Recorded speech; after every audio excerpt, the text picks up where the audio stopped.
저는 1년에 2번 정도씩 시사 문제를 주제로 설교를 하곤 합니다. 그냥 시사 문제만 하면 설교가 아니니까 성경과 비추어서 한국 교회, 성경, 우리나라의 현실 비추어서 주제를 가지고 설교를 하곤 합니다. 이번 주는 성탄절인데 성탄절 주인 되신 예수님의 삶을 우리가 마음속 깊이 기리는 주간이 될 수 있어야 합니다. 성탄절을 맞으면서 우리는 성탄절 주인 되신 예수님을 따라 섬기는 삶, 나누는 생활, 베푸는 정신을 실천해야 합니다. 오늘 본문 말씀 보면은 누가복음 4장 16절에서 19절 사이에 예수님께서 자라나신 곳 나사렛에 가셔서 아주 의미 깊은 말씀을 전했습니다. 고향 가서 허튼 말 하겠습니까? 예수님이 나사렛 고향 가셔서 전한 말씀에 제가 공감이 있습니다. 꼭 해야 될 말씀을 골라서 하셨을 것이다. 그 말씀이 성탄절과 관계가 있습니다. 누가복음 4장 16절 예수께서 자라나신 곳 나사렛에 이르사 안식일에 늘 하시던 대로 회당에 들어가서 성경을 읽으려고 서심해 선지자 이사야의 글을 들이거늘 책을 펴서 이렇게 기록한 데를 찾으시니 이사야서 두루마리입니다. 그 두루마리에서 이사야 61장 부분을 예수님이 골라서 전했습니다. 지금도 그렇게 합니다만 유대인들은 예배 드릴 때에 성경 봉독할 때 3명이 동원됩니다. 두루마리, 양피지, 거기에 이제 손으로 쓴 성경입니다. 한 사람은 두루마리를 펴니다. 한 사람은 말아 들어갑니다. 가운데 선 사람이 읽습니다. 예수님이 읽으시고 한 사람은 두루마리를 펴시고 한 사람은 말아 들면서 읽는 본문이 이사야 61장 1절입니다. 18절 말씀 주의 성령이 내게 임하셨으니 이는 가난한 자에게 복음을 전하게 하시려고 성경은 구약에서 신약으로 일관되게 가난한 자들을 강조합니다. 오해하시면 안 됩니다. 부자들도 구원받아야 되고 지식인들도 하나님이 사랑하십니다. 가난한 자만 너무 강조하면 공산주의 계급투쟁처럼 무산대중 프롤레타리아트는 구제받고 부르주아 유산대중은 하나님이 싫어하신 것처럼 그렇게 계급투쟁식으로 이해하면은 성경이 변질돼 버리지요. 부자도 지식인도 다 하나님은 사랑하시고 구원의 대상이신데 특별히 강조하기를 가난한 자들을 강조하십니다. 내게 기름을 부으시고 성경에 기름 부었다는 말은 항상 2가지를 전제합니다. 사명을 주었다, 첫째입니다. 둘째는 사명을 감당할 능력을 주었다. 사명은 받았는데 능력이 없으면 꿈만 꾸다가 끝납니다.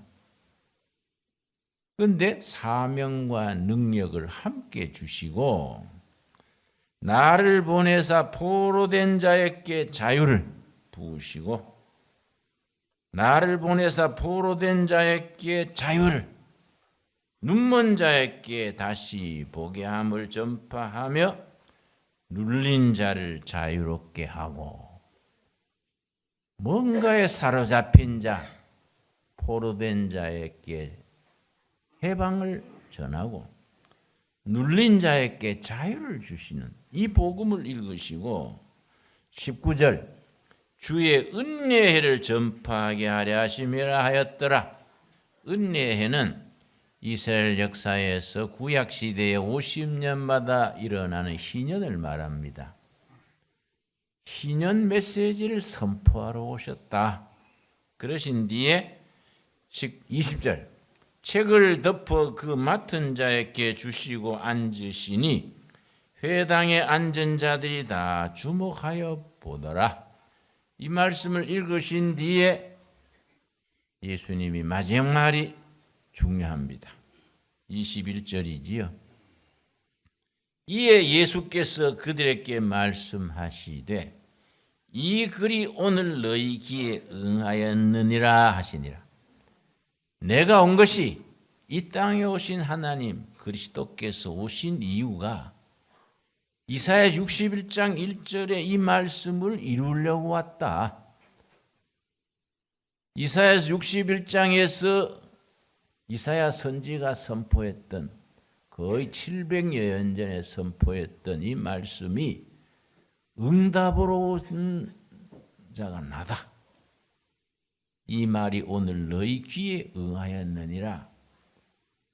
성탄절의 주인 되신 예수님께서 자기가 이 땅에 왜 오셨느냐? 왜 성탄절이 있게 됐느냐?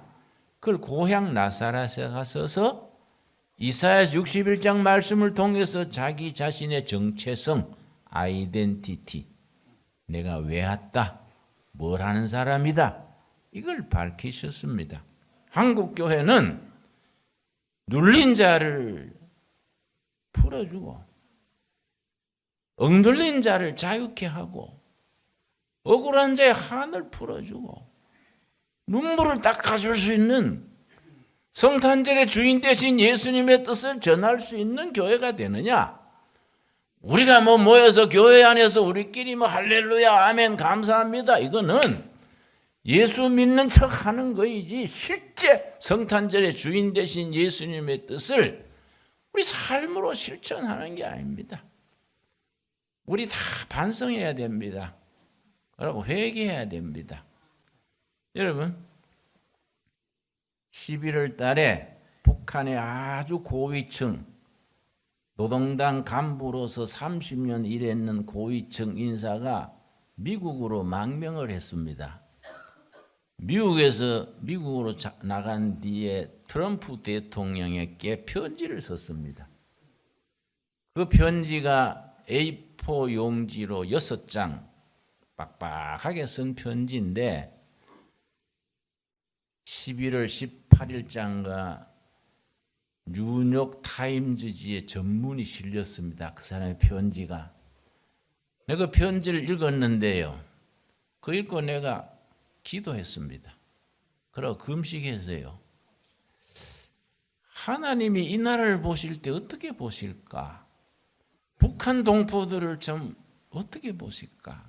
여러분, 우리는 북한 동포들을 해방시켜야 될 사명이 있습니다. 그 편지에 썼습니다. 북한 동포들은, 북한 국민들은 70년 동안 김정은 일가의 완전히 감옥으로 변했다. 북한 레지던트, 국민들이 김정은을 너무 분노하고 너무 미워하고 해방되기를 기다린다. 그리고 그 다음 말이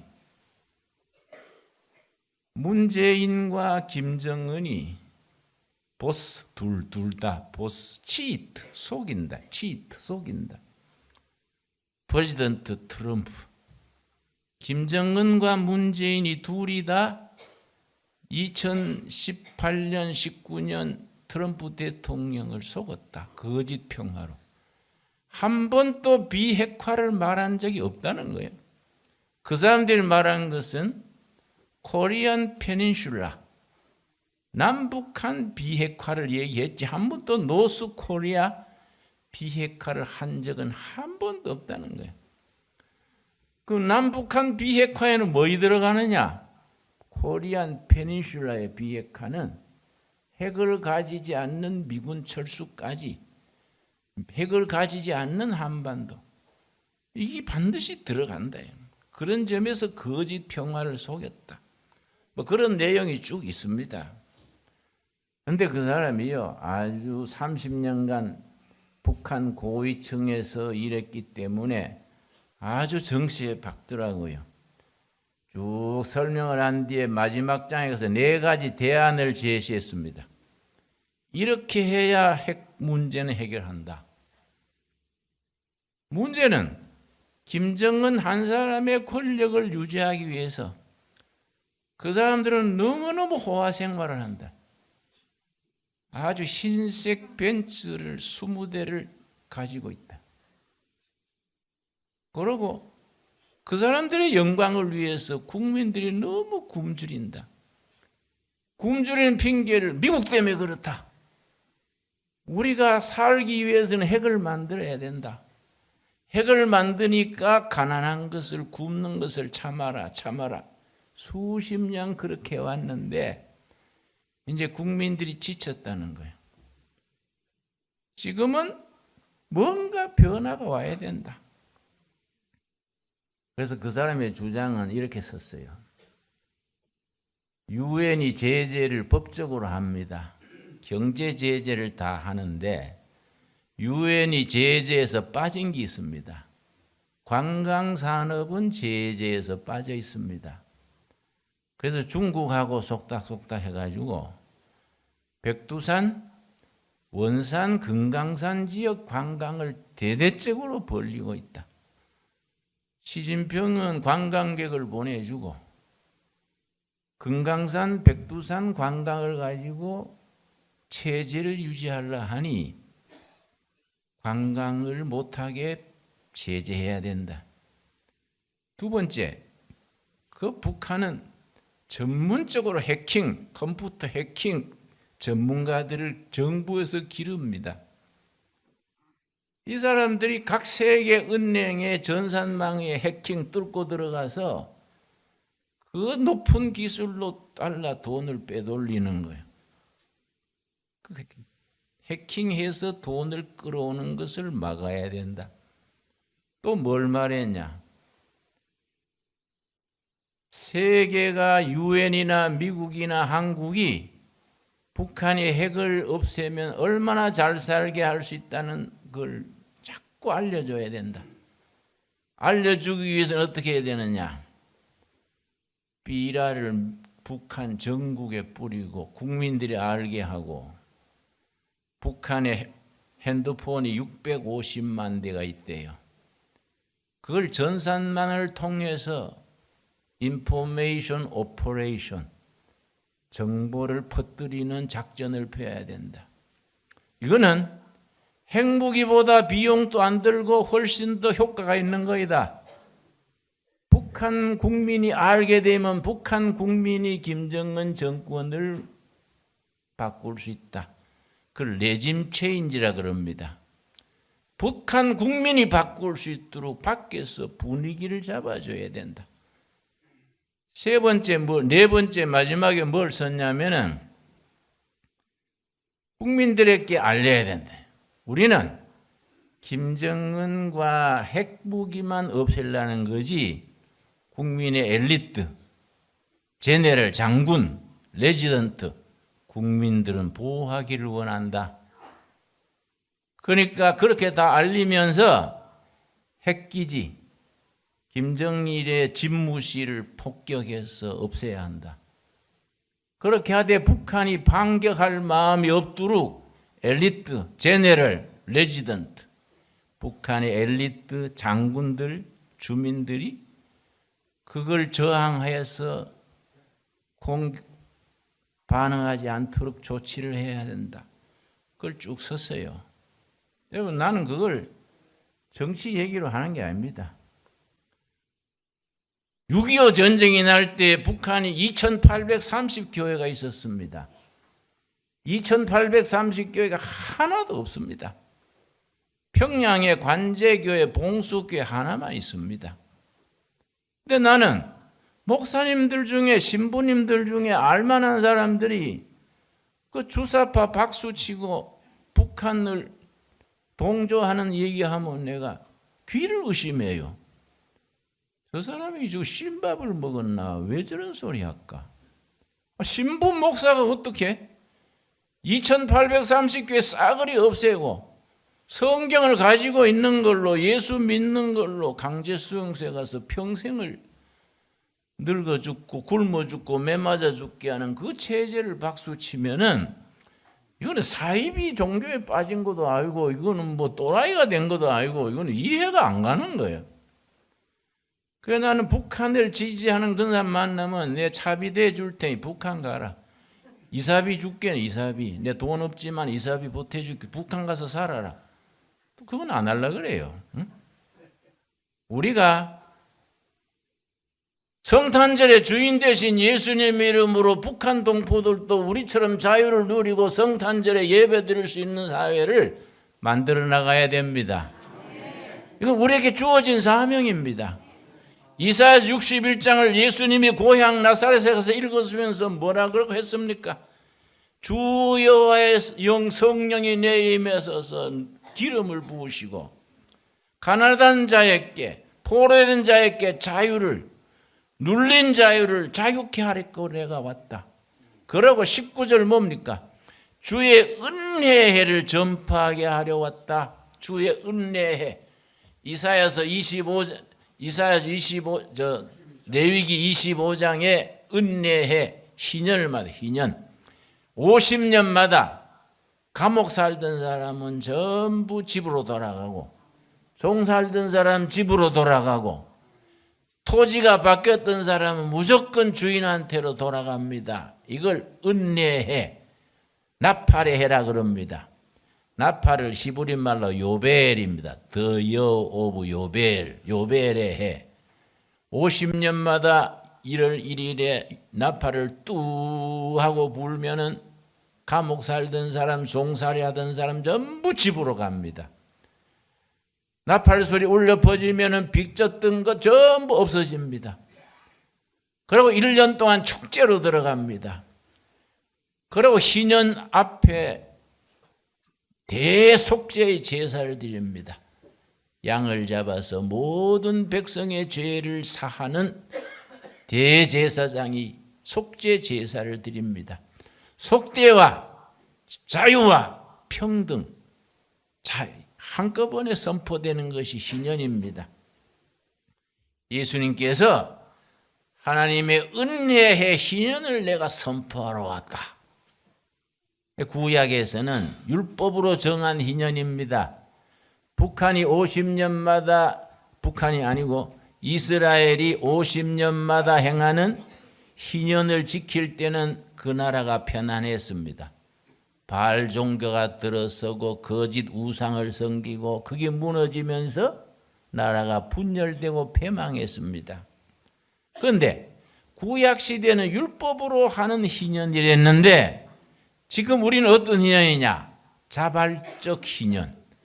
사도행전 2장에 오순절 성령 받고 나니까 자기 가진 것을 다 내놓고 있는 사람 없는 사람 같이 공동체를 이루어서 성령 공동체, 희년 공동체를 이루어서 함께 더불어 사는 공동체를 이루었습니다. 이걸 영어로는 자발적 희년, voluntary, the year of grace, voluntary, 자발적. 율법으로 하는 게 아니라 모세 율법이 아니다. 성령 받은 사람은 성령 공동체가 돼가지고 자발적으로 이걸 이루어 나가는 거이다. 여러분, 우리가 어떤 법으로가 아니라 뭐 교회가 정한 법이 아니고 정부의 법이 아니고 성령의 뜻을 따라서 성령 공동체를 이루어서 섬기고 베풀고 나눌 수 있는 희년을 맞이할 수 있게 되기를 바랍니다. 성탄절의 주인 되신 예수께서 이 나라를 주장하십니다. 아멘 하십니까? 그 하나님의 뜻을 받들어서 우리는 예수를 바로 믿어야 돼요. 여러분, 뭐 봉사 밤길 뜨듯 그 뜻이 대충대충 예수 믿는 척 하면 안 돼요. 제대로 믿어, 제대로. 말씀을 따라서 성탄절의 주인을 우리 가정의 호주로 모시고 내 평생의 주인으로 모시고 부족하면 부족한 대로 잘나면 잘난 대로 다 있는 그대로 성탄절의 주인을 우리 주인으로 모셔서 그런 교회, 그런 나라, 그런 역사를 이 한반도에서 이루어 나가야 됩니다. 그래서 북한 동포들도 성탄절을 같이 맞을 수 있게 해야 됩니다. 전 세계에서 성경 가진 걸로 수용소로 가고 예수 믿기 때문에 감옥 평생 그래서 풀 뜯어먹고 살고 그런 나라가 우리 동포 북한에 있습니다. 그런 나라를 해방시켜야 되지 않겠습니까? 그런 나라를 해방시키는 시년을 우리가 맞이해야 안 되겠습니까? 그걸 뭐 미국이 갖다 줍니까? 중국이 갖다 줍니까? 우리 주인 되신 예수님을 모시고 한국교회 우리 성도들은 그런 성탄절을 삶으로 몸으로 이루어 나가는 일에 헌신할 수 있어야 됩니다. 여러분, 우리가 밥 베풀어진 은혜를 감사드리고 찬양하면서 우리가 못다한 사명이 무엇인가? 진실로 성탄절의 주인 되신 예수님을 기쁘게 할 수 있는 진정한 성탄절은 어떻게 맞아야 될 것인가? 여러분, 우리나라에 탈북자가 3만 3천 명 와 있다 그랬지요? 나는 10만 명이 되면은 이 나라가 변한다고 생각합니다. 10만 명이 돼서 잘 보호하면 통일이 됩니다. 그런데 지금 그 자녀들이 10살에서 20살까지가 4천 명입니다. 우리가 몇 번 그 자녀들 두레마을에 와서 3박 4일 동안 수양회를 인도했는데 올 때는 애들이 폐잔병처럼 기가 죽어서 그래요. 그 네가 어디서 왔니? 그러니까 평양서 왔어요. 네가 남한에 왜 왔는지 아나? 대한민국에 왜 왔는지 아냐? 여기서 실력을 길러가지고 네가 나중 평양 시장 되는 거야. 또 옆에는 난 한경도서 왔시요. 네가 앞으로 한경도 도지사야. 내가 임명한다. 그런데 네가 실력을 길러야 돼. 실력을. 꿈을 가져야 돼. 열심히 공부해가 네가 앞으로 김책공과대학 교수가 되고 한경도 도지사가 되고 평양시장 되는 게요. 그래서 네가 온 거요. 그랬더니 얘가요 눈빛이 달라지고요. 갈 때는 쌩쌩해요. 또 오겠습니다. 그러고 아주 뛰면서 가요. 여러분, 2020년부터는 매달 2차례에서 한 번에 50명씩 매달 100명씩 걔들 불러서 하려고 그럽니다. 그 위에 기도해 주십시오. 그리고 열심히 사업에가 또 헌금하십시오. 여러분 우리가 아멘하고 아무것도 안 내면 아무것도 안 됩니다. 응? 그런 일에 우리가 헌금 내가지고 성탄절의 주인을 기쁘시게 해야 되지 않겠습니까? 여러분, 근데 우리 교회는 문제예요. 내 강대상에서 이래 보면은 헌금 낼 만한 분이 없어. 내가 보태줘야 쓰고 싶은 사람 많은데, 그러나 몇 년 뒤에 다 부자가 될 줄 믿습니다. 여러분, 우리가 성탄절을 맞으면서 우리가 그런 애들요, 기껏 한 달에 100명씩 그렇게 용기를 주고 꿈을 심어주고 인간다운 삶을 가르쳐도 1년에 10달 해봐 1000명이다. 1000명. 4000명 돌아가는데 4년 걸려요. 4년. 여러분, 열심히 해야 된다. 열심히. 여러분, 뜻을 같이 하는 교회들과 성도들과 국민들과 힘을 모쳐가지고 합심 기도하고 뜻을 나누고 같이 꿈을 꾸면서 그들에게 희망을 심어주고 꿈을 심어주고, 대한민국이 정말로 제주도에서 백두산까지 7,500만 동포들이 예수님 같이 믿으면서 세계 빛깔나는 대한민국, 예수 잘 믿는 나라, 통일 한국을 이루자. 그 꿈이 이루어질 줄로 믿습니다. 그런 꿈을 가지고 2019년 성탄절을 아주 큰 비전을 가지고 맞을 수 있게 되기 바랍니다. 기도하겠습니다.